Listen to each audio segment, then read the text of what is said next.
Hello, everybody. It is so nice to see so many of you actually here in the room. Thank you very much. And that applies to Stephen Ministers and all our guests tonight. Thank you very much. And welcome to those of you who are looking at us virtually. We're happy that you are with us as well. So I don't have any announcements for Stephen Ministers. Does anyone? Nope. Okay, so we have devotions tonight from Pat Gilbreth. I think I can talk loud enough. No, not an option. Okay. Sorry. Do you need me to hold something for you? I'll have to put that down and do this. Hi. I'd asked my good friend Stacy, well actually she's everybody's good friend, our nurse Stacy, if I could do the same devotion that she did for our small group just the last time we met, and she said I could. So one of my favorite quotes from Mother Teresa has always been, she said it in a number of different ways. We aren't all called to do great things, but we can do small things with great love. And that's what this is in this wonderful book called Good Enough. And the chapter is called Small Things, Great Love. I was a good musician, but a terrible music student. I was deeply invested in wanting to learn the cello, but not terribly invested in practicing. I would show up at my lessons with my teacher, Adeline Muller, and do a lot of talking and impressive gesturing at the music. And Adeline, for her part, continued to act like I was on the cusp of getting better, despite all evidence to the contrary. She showed up, so I showed up, and that was Adeline's way. Adeline always showed up. Every Sunday morning, she would play the piano at our small Mennonite church, and we would all sing along. If you've ever heard a small congregation singing, it is underwhelming. Someone is always working too hard on the high notes, and the rest are struggling to keep time, and the pianist acts like the conductor and the orchestra. It's wonderful and exhausting and important because it makes everyone show up, especially God. One day, Adeline's husband of 56 years passed away. He was a wonderful man with a fabulous mustache and a huge smile, and we were all heartbroken. The next Sunday, we expected to forge ahead in a service as best we could without our faithful accompanist, but there was Adeline at the piano. "What are you doing here?" someone exclaimed. She paused as if confused by the question. "I was on the calendar."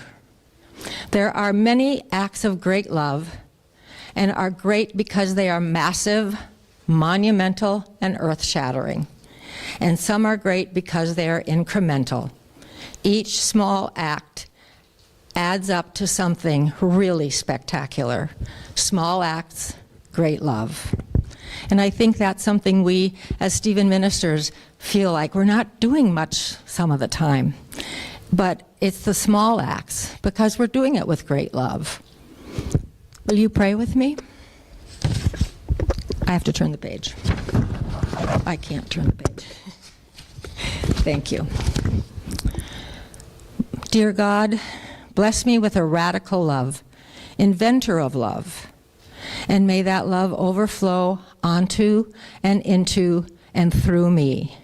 Flood me with your kindness, your generosity, and your compassion, so that I may be your hands and your feet in the world. Help me to remember that love isn't always in grand gestures or extravagant gifts, but in the small, faithful acts. Help me to remember it is in showing up, in the work behind the scenes, in doing that which won't get us recognition. The one who is the first in and the last out. The generosity of time, resources, spirit. This is the long faithfulness that can change the world. God bless me in this little way to be able to do small things with great love, one small action at a time, until it's a bridge, with a span that reaches from my little life to yours with each act of love. And when I screw up, or forget, or grow weary, bless me with the courage to begin again, loving and loving again, being changed by your love and transforming the world one little act of love at a time. May it be so.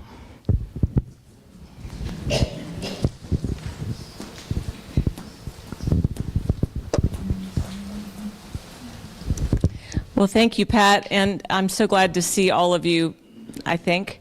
Unfortunately, this is a topic that is all too relevant, and I had a sense when we decided to do this that it would draw a lot of our members out. Just from my own experience of talking with so many of you, this is something that you're dealing with on a daily basis, and even your pastors have estrangement in our own families, including me. So it's also a very selfish topic on that part. When we decided to talk about this, we called our friend Daniel Bingham, who started Cypress Counseling Center and has spoken to you before on many topics. He is excellent, and I said, tell me who's the best at your place that can help us with this, and he said, I'm sending Rose Rittinger, so she'll tell you more about herself, but I hope you'll give her a warm Presbyterian welcome.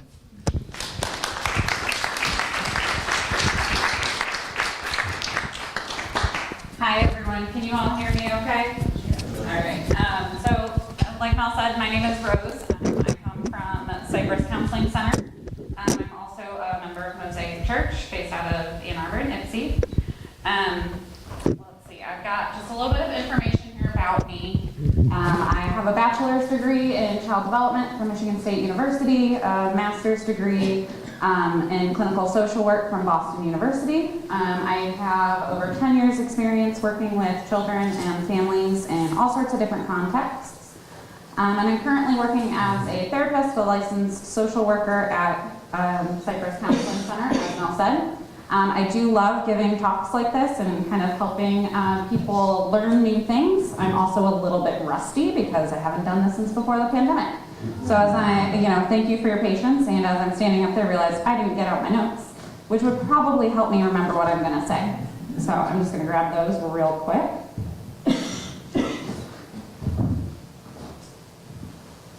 All right, so to get us started, I just kind of want to start off with All right, can you still hear me? Yeah. Okay, we're gonna put that inside. All right, so what's something that comes to mind for you, or what do you think of when you hear the word estrangement? And before we start answering that, I was told we need to talk into a microphone so that those of us who are live streaming this can kind of hear. So Mel, you have it? All right. So does anybody feel comfortable sharing, what kind of comes to mind for you, or what do you think of when you hear the word estrangement?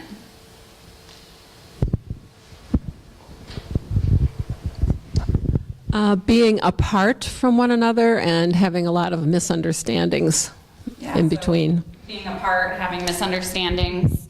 Anybody else want to share? I think of it as emotional distance and sort of a almost purposeful lack of communication. You can be connected to someone who's halfway across the world, but estranged from someone who lives near you. So, yeah, that emotional distance, right? That lack of communication, right? Anyone else want to share? Yeah. Would you mind passing this behind you? There's just one word that speaks to me, and that's rejection. Rejection. Mm-hmm. One thing I've noticed, I guess, in our own estrangement situation is both sides are pretty sure they're right. Yep, both sides feel like they're right. Why don't you pass that mic back up this way? Thank you. Yeah, so I'm going to switch to the next slide here and kind of talk about what are some of the quote-unquote official definitions of estrangement. So y'all hit the nail on the head, realistically. It's any sort of voluntary and intentional distance, right? Usually emotional distance that's happened over time, or it's just something that's sort of built up and leads to that feeling of rejection, right? It's usually intended to end a relationship or put in place really significant boundaries between the people. And it happens sometimes slowly, usually slowly over time. They start to grow apart. There's lack of meaningful interactions, communication, and that just sort of lack of sharing day-to-day life with each other in a way that they would otherwise. And I think it's important to remember too that this differs from what happens in normal adolescence, right? For those of you who have had teenagers or have teenagers, you know that teenagers start to grow distant from their parents, right? That's part of learning to be autonomous, that's part of learning to be independent. And that's different than estrangement, right? Because, you know, it's normal for teenagers to start to turn to their peers, to turn to their classmates, to kind of start to ignore their parents and not want to hear what their parents have to say. And that's really different than what we're talking about with estrangement, that is that more intentional, long-term distance. Does that make sense to everybody? So talking about why does estrangement happen? So as it says up here on the slide, parent-child relationships are typically expected to be really lifelong and really strong relationships. And so they're usually only broken when there's really extreme tension, dissatisfaction in the relationship. And usually it happens because the person who is estranging themselves from the other person feels unsupported. Some of these reasons kind of stem from these three things here. The first of which is violating social norms. So usually when someone in our society violates a social norm, we have a tendency to respond with criticism or what some people call sanctions, right? So we criticize that person, we withdraw support, we do things to, you know, quote unquote punish that person or show them that that is not a social norm.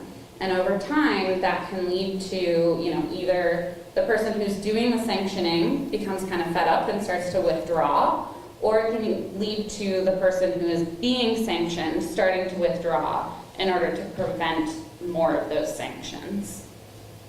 And it's important to remember too in that the definitions of social norms can vary, and a lot of times that's where some of this disconnect starts to happen. You know, whether it's differences in generational definitions of social norms and what's acceptable, or cultural social norms. A lot of times where there's sort of that disconnect can lead to one side feeling like the other side is violating the social norm, but the other side feels like they are just following their own social norm. And that can lead to conflict, right? But even more importantly than social norms are core values. So studies have actually shown that core values are sort of viewed as more important to us than social norms. Like if someone is breaking social norms but they align with our core values, we're more likely to want to stay in a relationship with them. But if they don't sort of align with our core values, we're a lot more likely to end up estranged. Particularly interestingly, studies have shown women place a lot of emphasis on having that alignment in core values. Just making sure I'm not missing any big chunks here. Okay. So moving on to another discussion question. So how do you distinguish between social norms and core values, right? So we kind of talked about those two different things on the last slide and how they can lead to estrangement when there's sort of these differences, but you know, how do you view or how do you define social norms or core values? Does anybody have anything that kind of pops into their head that they want to share?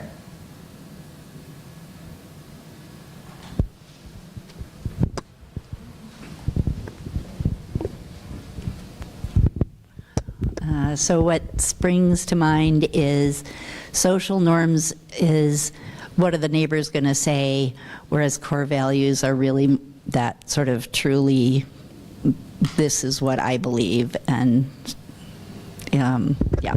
Yeah, no, I love that. Anyone else? Say it again. So she was saying that it's sort of the social norms is more so what are, what are the neighbors going to think, whereas the core values are more internal beliefs. Right? Did I summarize that closely enough? Are core values less likely to you can work less well with when there's a violation of core values versus social norms? Is that more serious level of conflict possibly? Right, so the question is it a more severe conflict if core values are sort of violated versus social norms, right? Is that, okay. Yeah. Just want to make sure I'm paraphrasing accurately. And essentially the answer is yes. Typically, people tend to value those core values more than social norms. Any other thoughts on sort of that distinction between social norms and core values that anyone wants to share?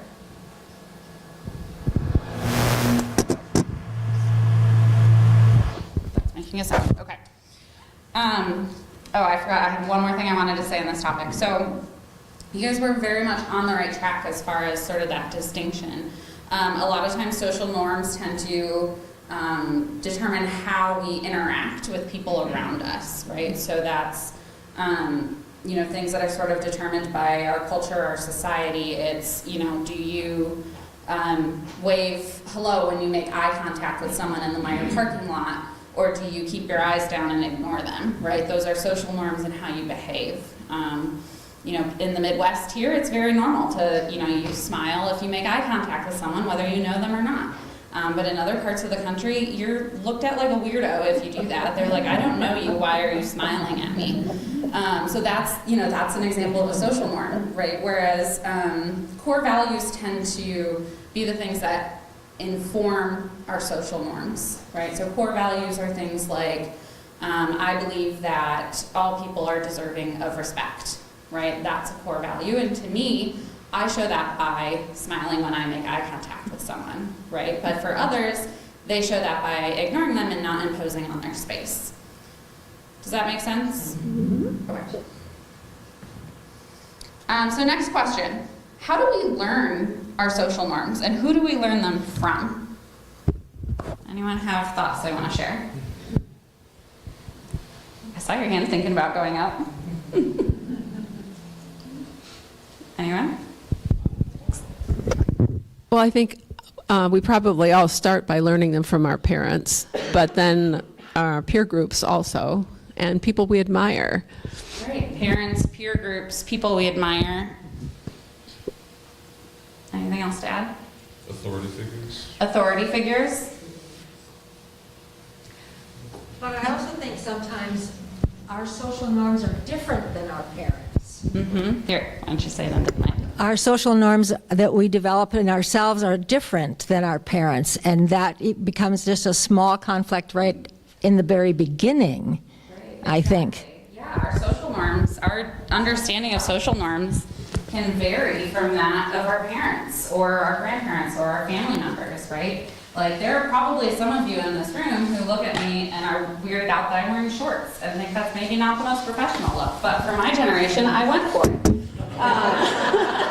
And you know, that's just another example of different social norms, right? But you know, it's those core values that are deeper, and therefore, you know, it cuts deeper when they differ, right? I'm gonna go ahead and, well, no, we'll do this one because it is a little different. So, are there other places you learn core values that maybe differ from where you learn social norms? Church.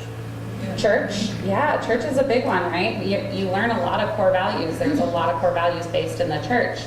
And that's a big one when someone in your family doesn't belong to the church, right? Those core values can end up varying, right? Or looking really different to people.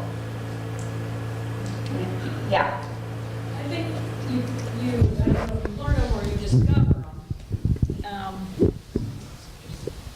Going through the trials and tribulations of life, I think you begin to discover what your core values are. I'm not sure if that means I've learned them that way or they were innate or whatever, but yeah, you kind of go to that reserve or reservoir of whatever. And from your life experiences. And then I think sometimes culturally, and my cultural experiences are very different than what my parents' experiences were.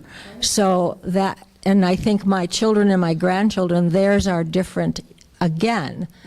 And so I think that is a very deep kind of thing. Right, yeah, those core values can really vary based on your culture, based on your generation, based on you know, the country you were born and raised in, right? If you think about some different cultures in different countries, they have really different core values and how, family members are treated than the Western world, right? Those are really differing core values that we learn from the world around us. So this one's a little bit of a more intense question, so it's okay if you don't feel like sharing. I don't want anybody to feel pressured. But what are some social norms or core values that you have experienced that have caused conflict for you, or that maybe you've seen has caused conflict for others? Religion. Religion, yeah, that's a big one. Anyone else? Well, this seems a little trivial, but attitudes towards people's weight. Yeah, I don't think it's trivial at all. She was saying people's weight, right? And attitudes towards people's weight, right? Because we live in a society where so much emphasis is put on how people look and how that impacts how we treat people in our society and culture. Absolutely. Politics. Politics, yeah. That just gets more and more polarizing by the day, it seems like. Any other? Yeah, I can't, here. I can't think of the specific situation, but I think that sometimes the children start developing core values from their social groups, and they may not be in line at all with what they've learned from their family. And that can just be a real deep source of conflict. Absolutely. And as children are growing up, they just don't have the experience to handle the conflict. Right. And that can cause estrangement. Yeah, absolutely. There's definitely big generational differences. A sort of dramatic example that pops into my brain is thinking about, the generations that grew up in the Great Depression are going to have really different core values on how you handle money than the other generations, right? Than generations that didn't grow up in the Great Depression. And that's, just one example of how different generations are impacted by the world around us and how that impacts our core values. Absolutely. All right, so looking again at why does estrangement happen? Oh, yeah, Sarah, question, sorry. Yeah, of course. Here, let me grab you the microphone so that everybody can hear you.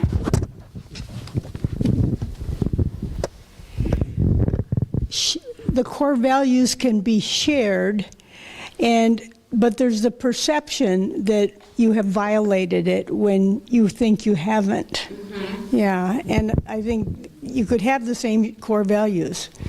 Absolutely, yeah, you can have the same core values, and that's a lot of times where sort of that distinction between core values and social norms comes into play, because you can have the same core value, but have different ways of expressing it, of showing it, which actually is a perfect transition into this slide, because the first bullet point up here for why estrangement happens, it says parallel dual frames of reference. And so that's talking about sort of looking at those different definitions of how things play out. So for example, thinking about the concept of respect, right? Two people can have the same core value that people deserve respect. Every human they interact with deserves respect.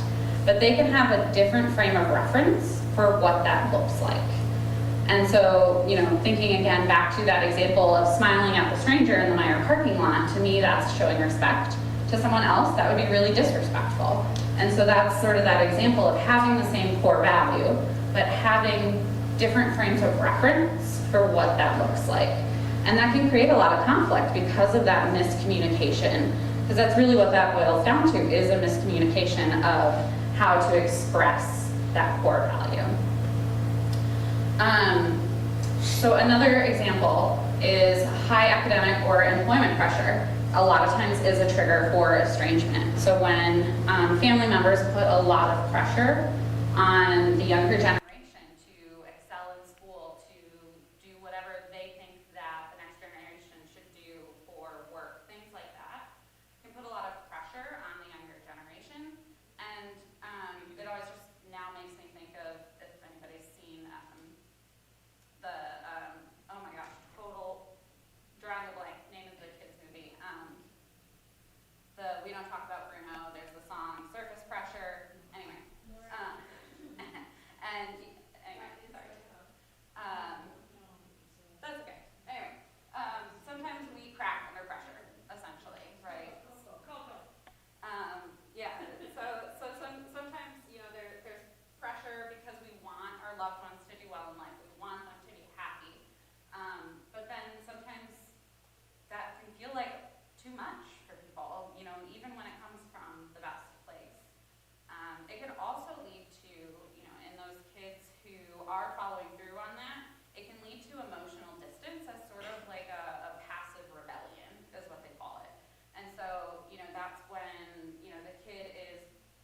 in school, they're going to do all the things that they said they're going to do, but they're going to create that emotional distance as a way to sort of assert their own independence and autonomy and say, but I am my own person. Does that make sense? Okay. Next up, a lot of times parents forget that their adult children are adults. You know, you spend, as parents, 20 odd years parenting this person, and then all of a sudden they're an adult. And that requires a little bit of a shift in how you interact with them, right? And, you know, how you give them advice and how you talk to them. And it can be really, really hard to make that shift. And a lot of times kids feel like they're still being treated like children, right? Or sometimes it's almost the opposite, where parents start treating kids like adults too soon and they become parentified. Keeping those roles straight can be really hard and really tricky and requires a lot of open communication between the parents and the children. Super fun list is the next slide of just some of the really common causes of estrangement. You've got the abuse, neglect, betrayal, bullying, mental illness, lack of support, destructive behavior, substance abuse. And then next up is a really big cause is if the children feel like the parents aren't supporting them for their choices in things like their sexual orientation, which I realize I said choice, but you know what I mean. You know, in their life and how they're living their life, whether it's not approving of their sexual orientation, their gender identity, their spouse, their religion, their political views, right? There's some of those big things coming up that we talked about. And if family members aren't feeling supported in spite of or because of those differing values or parts of their life, that can lead to a really big rift. All right, next slide. So we've touched on this some, but kind of going back to those dual frames of reference, thinking about the example of respect and having different kind of pictures of what that looks like. What are some examples you can think of parallel dual frames of reference? Sorry, my watch thought I was talking to her. She tells me she doesn't have a body, so she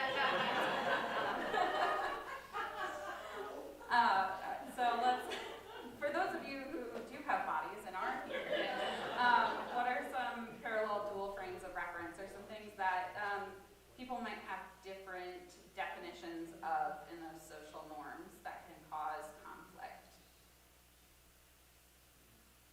Does anything come to mind?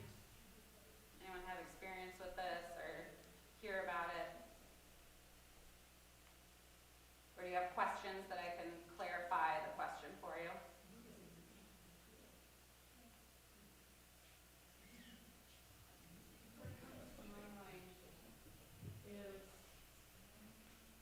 Among the people that I know, so many believe that because they are scientists, there is no such thing as religion as I know it, or the people that I associate with know it. And there's a big conflict there. You're stupid. You just mythologize everything.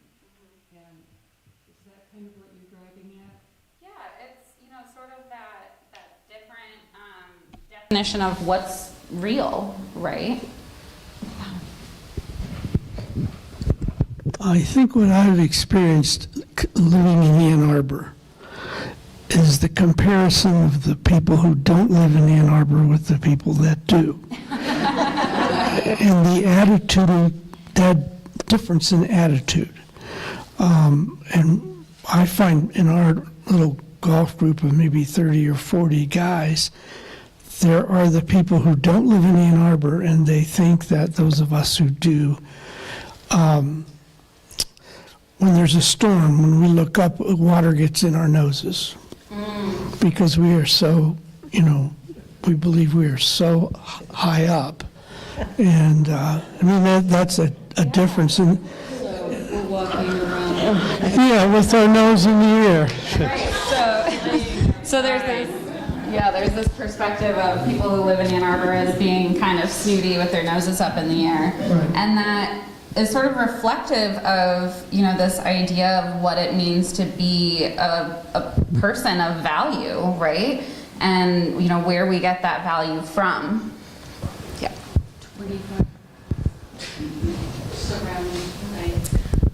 What comes to mind is also how people define safety, like most families want their children to be safe. They want to keep their families safe, and how that looks in Ann Arbor or not Ann Arbor, or like even within is that how do you deal with that anxiety about safety can look super different, and unless you get down to that, like, well, where is this coming from? I want to keep my family safe. Well, so do I.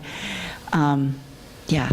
Right, absolutely. So people have different definitions or perspectives on what it means to be safe and what makes them feel safe. Some people feel safer with a gun in the home, right? And for some people, that makes them feel significantly less safe. And so that's one of those examples of, how people sort of just have these different perspectives that can lead to a lot of conflict.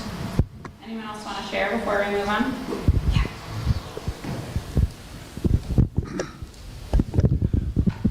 My problem is that accepting the differences of the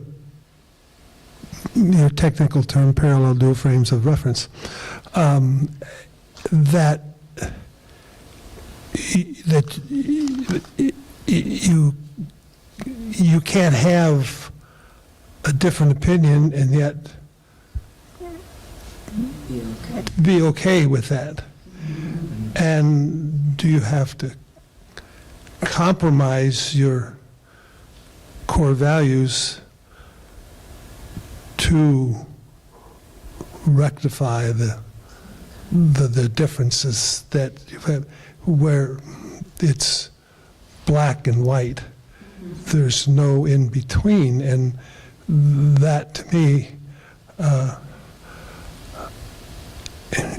was with the talk on Sunday. I mean, it was just, I was a coach for 50 years almost, and it was to do the right thing, but there are different things people come from different backgrounds. I mean, we had kids that had no parents and raised by their grandmother, and but you have to learn that they're just different things, and that's the hard part for me, that I can't believe in something and the family is a Christian family, although ultra-conservative, and therefore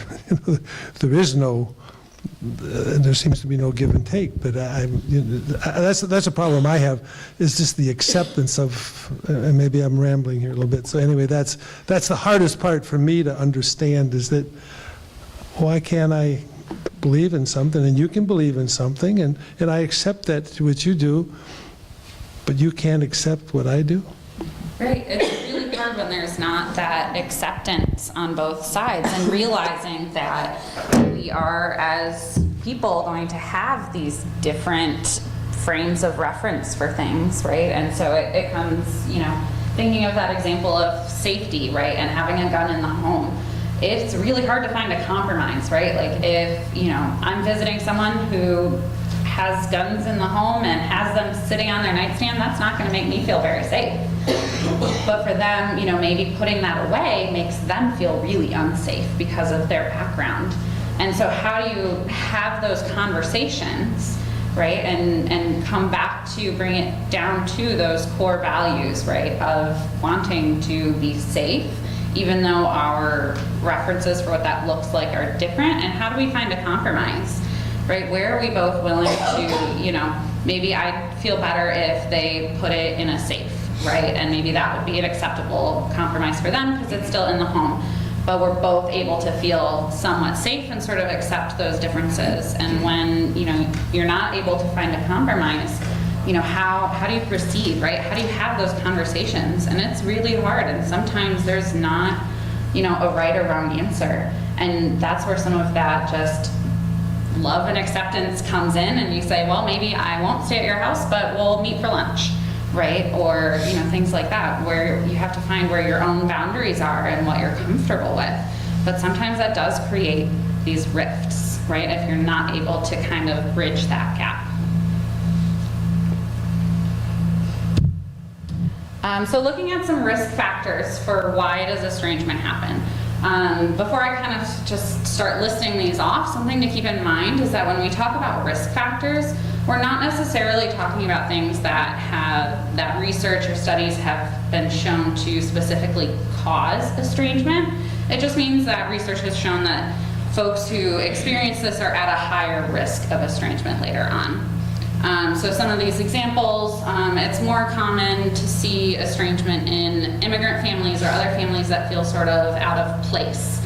And I think part of that is because it can lead to a lot of those different social norms, right? Because, you know, you have a parent generation that has been transplanted from somewhere else, and they have really specific cultural, social norms, core values. Their children grow up sort of with this combination of their parents' culture and the culture that they're living in. And so their social norms can end up being and looking really different from their parents, and that can create a lot of conflict, which leads to that emotional distance.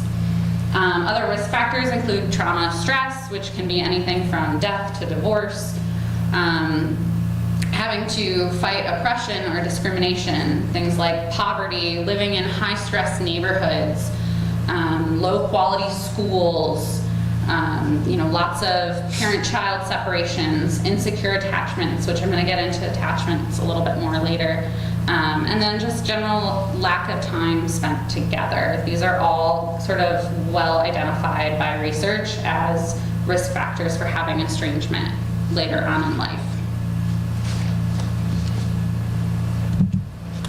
So protective factors. So this is where I'm going to talk a little bit more about attachments. Has anybody here heard of attachment theory? Does that ring a bell for anyone? I see some nodding heads, yeah. It's very popular on the internet right now. But essentially it boils down to that attachments are the relationships that we form with our first caregivers in life. So usually it's mom, dad, nanny, daycare provider. Those people who take care of us as infants are the people that we have these attachments to. And they're either secure or insecure. Within insecure attachments, there's a couple of different styles. That's not necessarily super relevant to tonight, but there's anxious, there's avoidant, and then there's a third one that I'm blanking on what it's called, but it's sort of that disorganized, that's what it is. That usually occurs in those really extreme cases of neglect, abuse, things like that. But, so either secure or insecure. You develop these secure attachments by showing the child that you are a secure base from which they can explore the world. So when a child has a secure attachment to their caregiver, they trust that their basic needs are going to be met. They trust that their emotional needs are going to be met. And they trust that, you know, they can go out, explore the world, be a little bit scared maybe by the world, and return to their parent for some comfort. So those are, you know, the little ones that you see running around, have a second, go, wait a second, where am I? They look, make eye contact with their parent, and then keep going. Whereas the insecure attachments are the kids who, you know, tend to be more inconsolable when mom and dad leave, or on the opposite side, when mom and dad leave, they don't care, or they are inconsolable even by their parents. Things like that, where it's just, you know, they don't have that trust that mom and dad are going to come back. They don't fully have that trust that mom and dad are going to get all of their needs met. So one of the best protective factors in preventing estrangement starts early on in infancy, in developing those secure attachments, in, you know, meeting the child's needs, both physical, emotional, and mental, spiritual, all those different types of needs, right? And showing them that, it's okay. Explore the world, and that you will be there as a secure base for them to return back to. Because that's something that continues on into adulthood. It impacts how we interact with our family from, for the rest of our lives, right? When you think of your parents, do you think of someone who, you could call and go, I made a big mistake. What do I do? Right? Or do you think of them as someone who you want to kind of hide that from because you don't know how they're going to respond, right? And so kind of developing that relationship early on is going to help prevent estrangements. And it's something that we can work on even as adults in our relationships, right? Doing the same things that we would do with kids, with our loved ones and our friends and our family now. And when a child falls off their bike and scrapes their knee, we help them get back up again. We don't laugh at them and say, "Ha, wow, you suck at riding a bike." And so we don't want to do that with the adults in our lives either. We want to comfort them. We want to support them and say, "Wow, that must have been really scary. You ran into that tree. That must have hurt." Except, in adult form, whatever that might look like when someone in our lives makes a mistake, even if it's something we warned them against, right? For those of you who had kids, how many of them climbed on a piece of furniture after you said, that's probably gonna hurt if you fall, and then they fall, and you go, I told you so, right? Internally, most likely, but doing the same thing with adults. Yeah, if you tell an adult in your life, whether it's your adult child or adult family member that you think they're making a mistake, and then they do make that mistake, and they circle back to you, is your response going to be, I told you so, or is it going to be, wow, that must have really hurt? Can I give you a hug? How can I help you? And so thinking about how we respond in those types of situations when people need that support. So again, just having strong, healthy relationship during childhood, adolescence, right? Continuing on building those attachments and building positive relationships. And those positive relationships can help to kind of buffer some of those risk factors on the previous slide.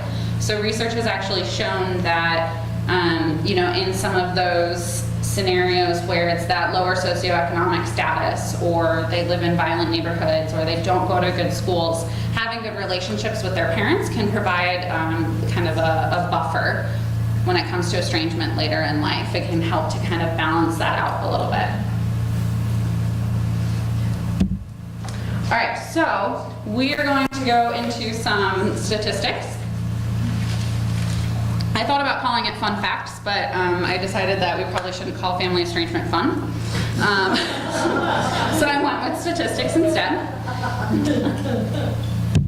All right, so the first up, we're kind of doing this little quiz style. Hopefully you guys can read that. I know that white font looks a little light from here, but so the first question is, in general, mothers tend to be closest to, and let's just hold up a finger. One finger if you think it's daughters, or two fingers if you think they're closest to sons.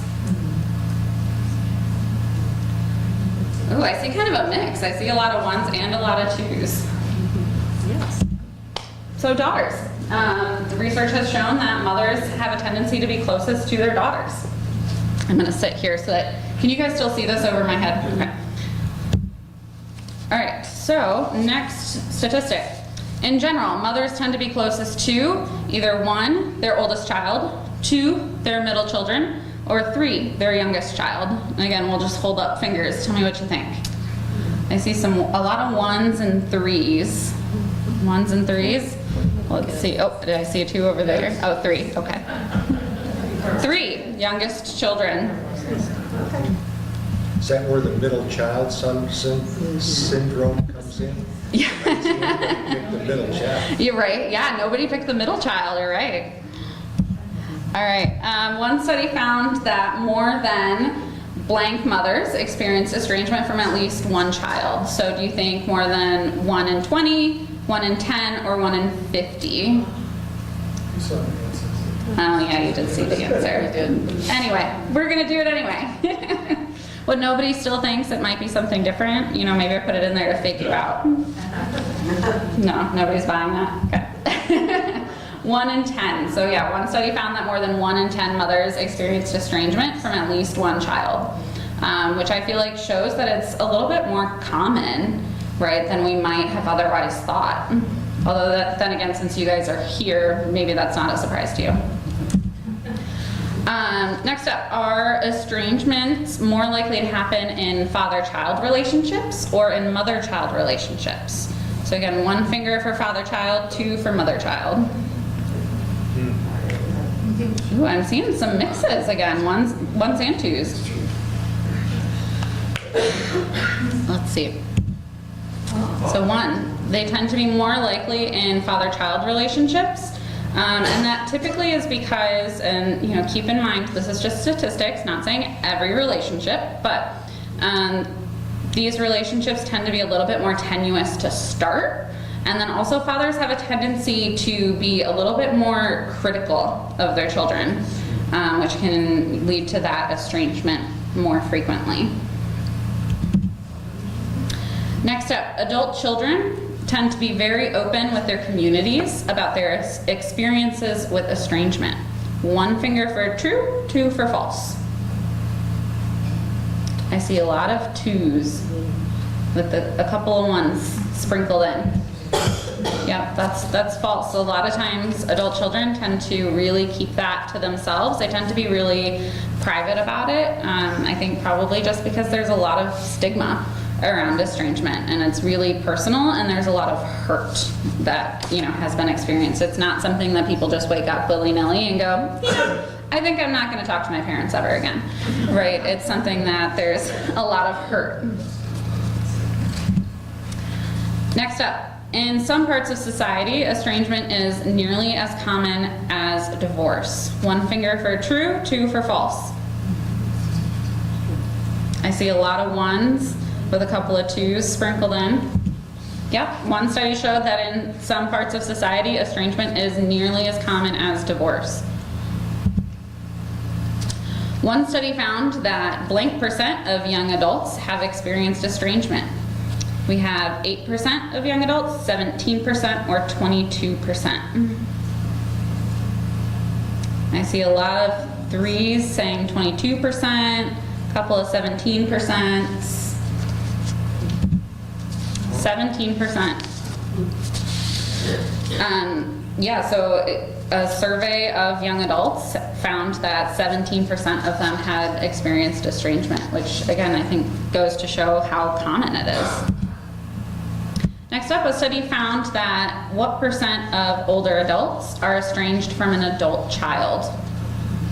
We have 12%, 9%, or 18%. Oh, I'm seeing, I think mostly 3s are what I'm seeing. A lot of 18% with some others, some 1s and 2s mixed in. 12%. So 1 study found that 12% of older adults are estranged from an adult child. Of those 12% of older adults, only about what % of those older adults were the ones to initiate the estrangement? Do you think it was 15%, 10%, or 5%? I see a lot of 3s.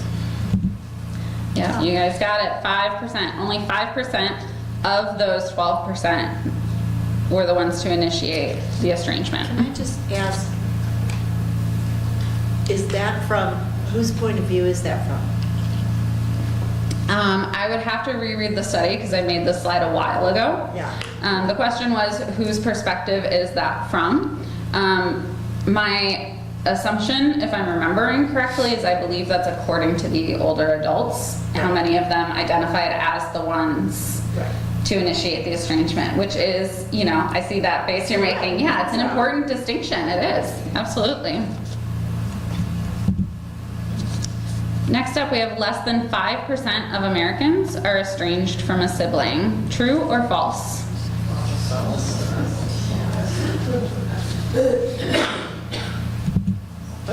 True. Yeah, that one seems to have caught you all by surprise. Yeah, not very many people are estranged from a sibling, at least at the time of this study. As you said, we are self-selected. Yeah. Being here tonight. Right, yeah. And let's see, I had some notes here on what some of the most common ones are, but I lost track in my notes of where we were. Well, let's see. Oh, there it is. So, most common causes of sibling estrangements kind of reflect that long list of super fun causes that I read on the slide about traditional estrangements. Things like bullying, abuse, whether that's physical, verbal, emotional. Some additional ones are things like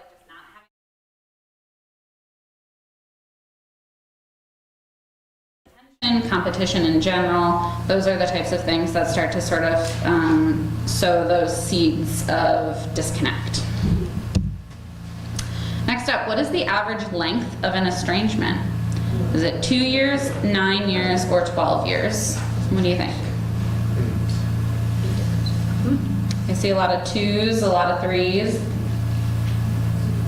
The occasional 1 sneaking in there.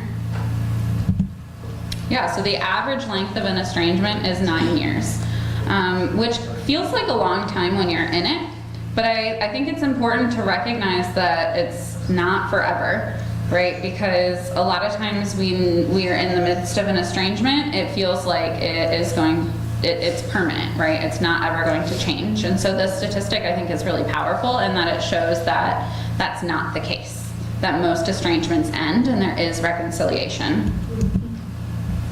How are we doing on time? Ooh, okay, we're gonna skip this one maybe, because I want to make sure we have questions at the end. And I think it was kind of obvious by some of your responses what statistics you all were surprised by. All right, preventing estrangement. So, some things you can do in relationships to prevent estrangement.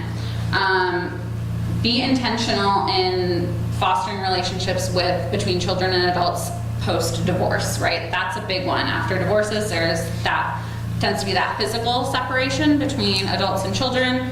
And so being really intentional in maintaining those relationships can be a really important way to prevent estrangement. Sorry, I lost my notes here. There it is. So, next up, obviously avoid secrets, right? Secrets are, just really toxic to relationships in general.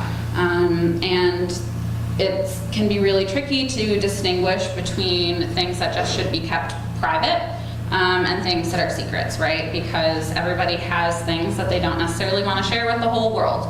But that's different than secrets, and we tend to kind of know the difference based on our gut feeling about it, right? If it feels kind of gross to not tell people, it's probably gross to not tell people. Next up, support adult children, right? That's where some of those things we talked about earlier come into play with those differing social norms, different core values, and finding ways to love each other and support each other in spite of those differences can be really hard, but really, really crucial.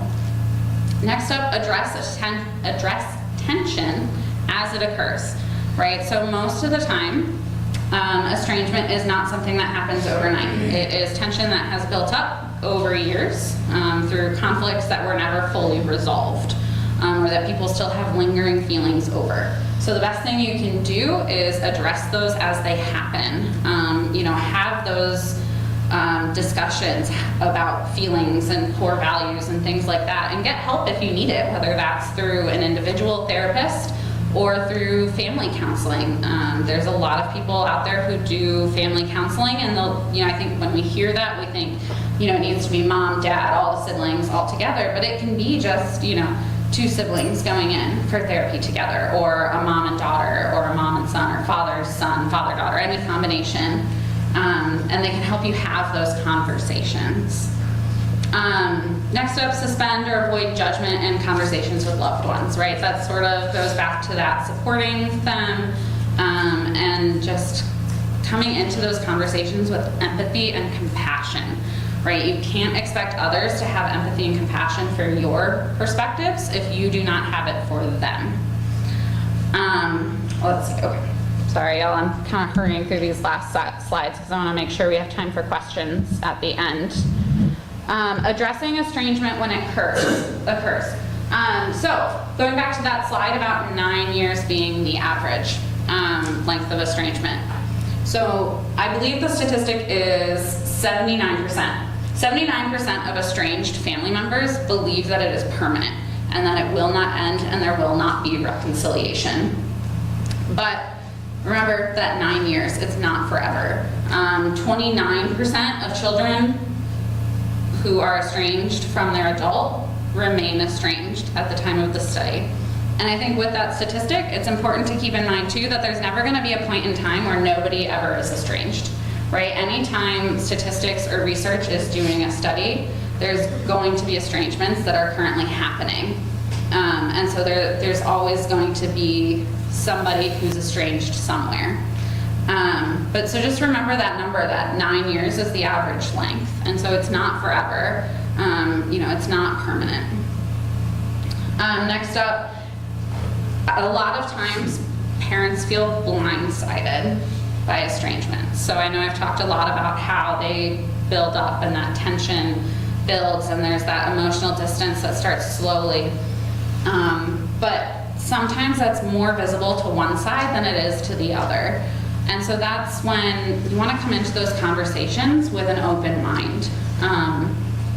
And they recommend doing things like writing a handmade letter, leaving a voicemail, things like that that give the person time to respond, right? So if someone has cut you off and you want to start opening conversations with them, you want to do it in a way that doesn't pressure them. You don't want to show up at their front door knocking and say, talk to me right now. You want to kind of extend that offer, right, and allow them to respond as they feel comfortable. And again, with that, you want to, when they do open conversation, you want to listen openly, right? You want to listen with compassion. And it's really important to remember that they are telling you their perspective, their truth. No amount of arguing from you or from the person who is estranged is going to change their perspective. We all know that people are fallible. We all make mistakes. We all view things differently, right? You know, people who, I don't know, go to police school know to take a grain of salt with witness statements because you're going to interview 5 people and all 5 people are going to have different descriptions of the person who did something. And our own experiences are like that as well. And so it's important to validate their truth and their experience and remember that no amount of arguing from you is going to change that. And that even if your perspective of what happened, which is also valid, even if it's different, that doesn't mean that either side is wrong, right? You both have experienced what you've experienced. Does that make sense? Okay, I'm gonna stop before I ramble. All right, so supporting others who have experienced or are experiencing estrangement. So maintain that confidentiality, right? We've talked about how there's that stigma, there's that hurt, that pain. So, you know, don't gossip, right? I mean, that seems pretty obvious, but just knowing that people can talk to you and it's not going to get spread everywhere makes a difference. Remind both sides that they're not a burden. A lot of times as humans, we feel like our hurt, our pain is a burden to other people when we want to share, when we're looking for that support. And it's easy to forget what a blessing it is to be able to provide support. And so just reminding both sides that when they are asking for that support or receiving that support, that they're not a burden. Next up, avoid encouraging unwanted reconciliation attempts. So it can really be our temptation as outsiders to be like, just go talk it out, right? You want to lock them in a room and say, you're going to sit in there until you figure this out. But that tends to be perceived as really unhelpful. Shocker, plot twist. And it can also lead to people digging their heels in and being like, nope, now I'm really not going to solve this because they want me to. And it can also lead to feelings of guilt and shame, right? Because they might not want that reconciliation yet. They might not be ready for it. And you can't force those things, right? You can't force people to feel better about something. And this is no different than that. And lastly, remember that estrangement is a form of loss. And so people are going to be, essentially, they're going to be mourning, they're going to be grieving. And it's what they call a type of ambiguous loss, which means that there's, I hate to use the word in the definition, but it's ambiguous. There's no finite end. It's not like when someone dies and you're not going to see them again in this life. With ambiguous loss, it's a little less clear, it's a little more hazy. And so it makes it harder sometimes to mourn and grieve and feel appropriate in those feelings. All right, we'll come back to that. Okay, so a couple of resources, and I'll ask Mel to send out my slides too to everyone, and it'll have all this information. Cool, she's giving me a thumbs up saying she'll send it. So a couple of books that are really great, Reconnecting with Your Estranged Adult Child, Adult Children of Emotionally Immature Parents is a good one for kids who feel they have experienced that. Difficult Conversations is a good one. And then finding a local therapist. Psychology Today is a great resource for those of you who aren't familiar with it. It's a whole database of local therapists. You can sort by what insurance they take, if they're in person, online, things like that. Obviously, I'm biased towards Cypress Counseling Center as someone who works there, but what's most important is that you find someone who feels like a good fit. The number one predictor of feeling successful in therapy is having a good relationship with your therapist. And so, that is what's most important. Okay, and then this is my references for those of you who are more interested in the research behind the statistics and things like that. This is on the slide, and so you can take a look at those. All right, questions. I know I kind of had to speed through the end there. Let's see, I see, I'm bringing the mic. I think the gentleman behind you raised his hand first. Oh, right. Okay. Is there ever a time when separation is the answer to a situation? Is there ever a time where separation is the answer? The simple response to that is yes. The more complicated answer involves, toxic relationships. Sometimes, especially when there's things like abuse involved, people need that separation for safety, right? Whether it's physical safety, emotional safety, things like that. Absolutely. Is this on? Yes. I think one of the ones that we've experienced that I didn't see up there is when children don't understand their parents. Otherwise, they're with you for, say, 20 years, and they go off and have their careers and so on, and they have no understanding about how you've matured or what you've done, etc. And we found the case that in both of us is that the children had unrealistic expectations. They didn't realize we'd grown or developed or done these different things, and they've never really accepted that. They still want to think of you as mom or dad, N years ago. Right, yeah, they're, sort of that reverse of, not treating our adult children like children. The reverse is, not treating our parents as if they have aged too, right? Like they are not the same people they were when they were 30 years old or 40 years old. Or 70 years old. And that's going to impact, their lives have changed, right? Like if you're retired versus working versus, not to mention physical health, things like that, all of that changes and it impacts how we interact with people. Yeah, what other questions you got?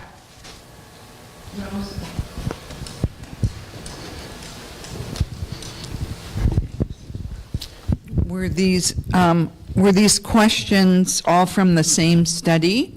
You had many references there. The statistics or the statistics. The statistics, I think, if I remember correctly, again, I made these slides. I put that information in a little while ago.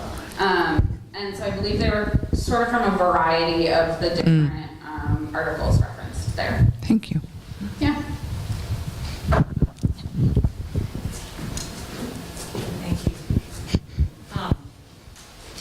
So I was just so curious about the sibling 5%. Because I'm estranged from one of my siblings, and I know many other people that are, and I've been thinking about that since I saw that statistic, and I don't know if this is right, but I thought about how we have this relationship with our parents. There's an expectation we'll be close.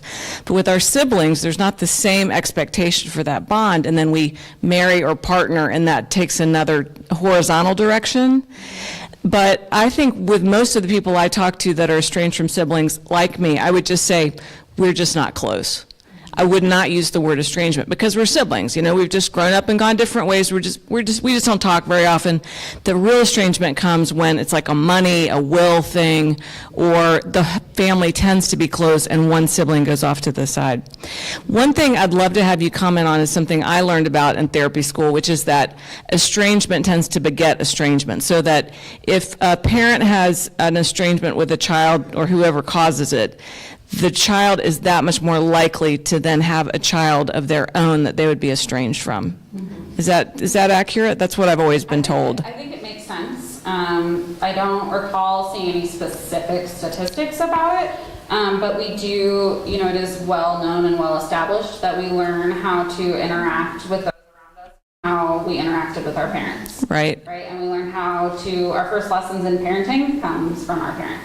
Well, so if my son sees that I am not in any relationship with my sister, he then thinks it's okay to not be in a relationship with his brother because that's a norm. That's a new norm that's there. And if I'm not in contact with my parents or I'm cut off, then my children somehow think maybe that's permissible as they grow up. And that's where I see the connective tissue there. But either way, it's not great. Right, yeah, and I think that's one of those things where having those open conversations with kids comes in really handy, right? And that, you know, not having secrets, right? And having sort of child-appropriate conversations about why you don't have relationships with them.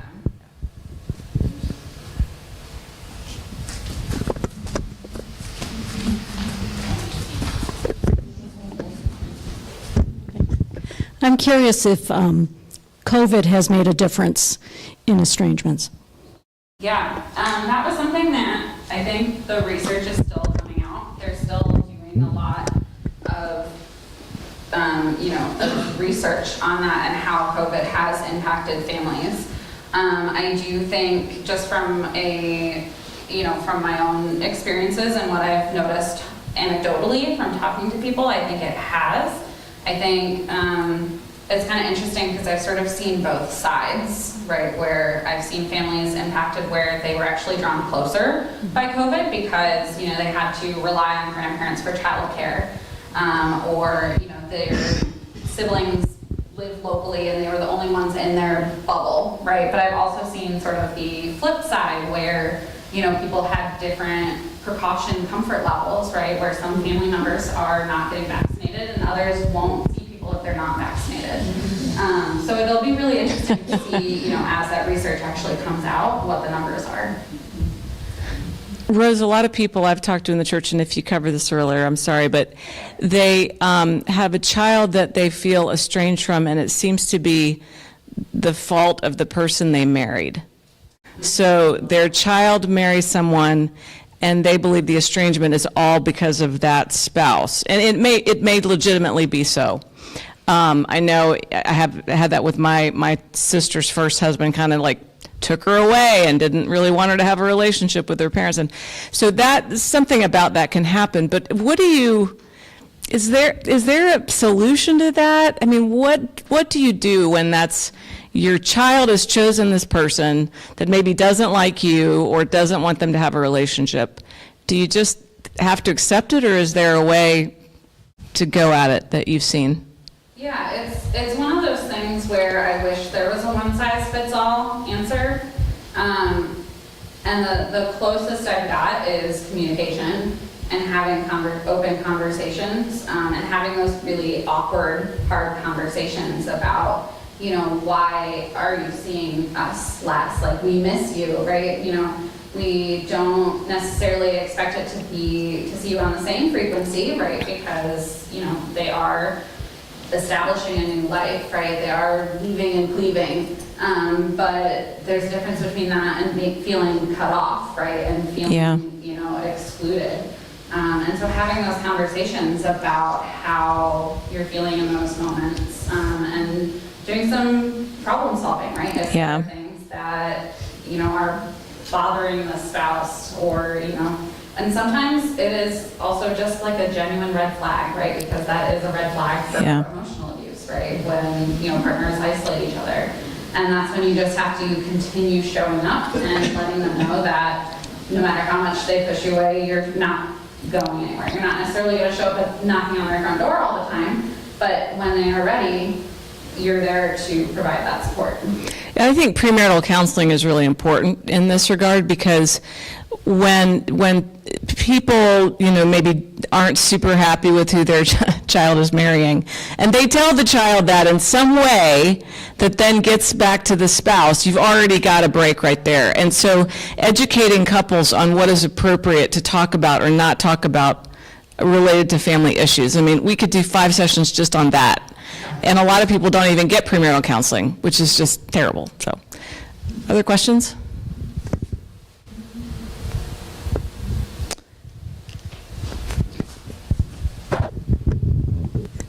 So I'd like to know if you're in a situation when your adult child has been estranged, has been the one to estrange herself, and it's been 15 years, and attempts have been made to establish, really initiate a relationship, but they've been strongly rejected.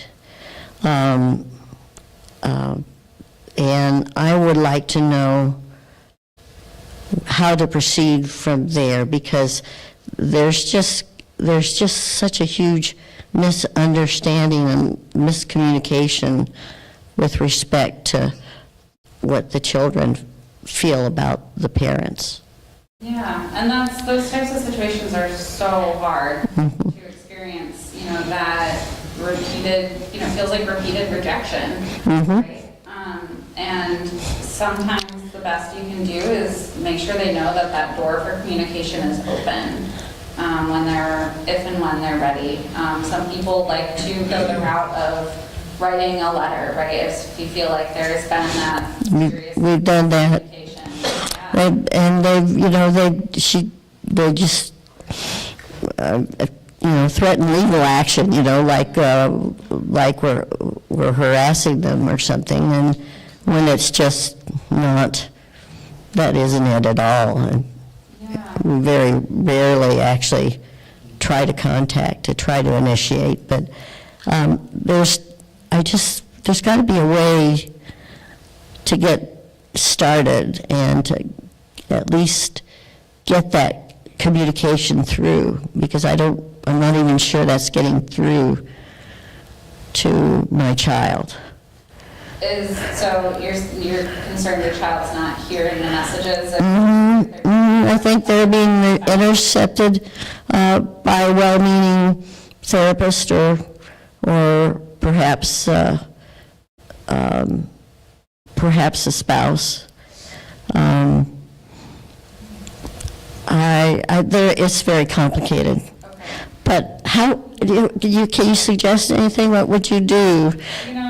Complicated cases require complicated answers, right? And sometimes it boils down to we can't help those who don't want our help, which That's really tragic. It really is. It really is. But sometimes we have to remind ourselves of that, and then sometimes we have to seek additional help, right? And talk to a therapist who can get more of that information and give you the more complex answer for the complex situation. Good, thank you. Yeah. And are you accepting clients?